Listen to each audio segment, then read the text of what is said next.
একদিন বাড়িতে থাকলে কত কাজই না জমে যায়। দেখো কত জামা বেরিয়েছে আজকে আমার। তো হাই বন্ধুরা, আজকে ঘুম থেকে উঠতে আমার একটু দেরি হয়ে গেছিলো। যেহেতু কাজে যায়নি তাই জন্য শাশুড়ি মা আমাকে তুলেও দেয়নি।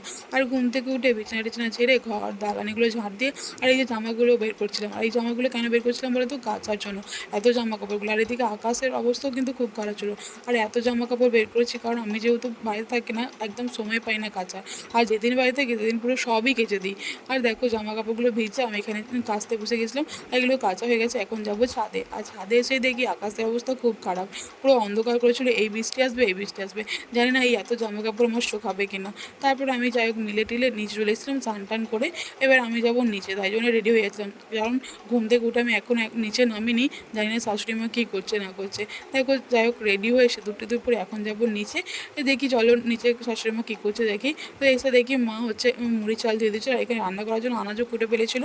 আর আমি টুকটাক কেটে দিচ্ছিলাম, যেহেতু পটল আর আলু হচ্ছে পটল চিংড়ি হবে। তারপর আমি আর আমার মুড়ি খেয়ে নিচ্ছিলাম, মা এদিকে রান্না চাপিয়ে দিয়েছিল। আর বিকেলবেলা যাই হোক আমার জামাগুলো শুকিয়ে গিয়েছিলো। তারপর আমি এগুলো ভাঁজ টাজ করে হচ্ছে আলমারিতে তুলে রেখে দিলাম। চলো টাটা, দেখা হচ্ছে নেক্সট ভিডিও।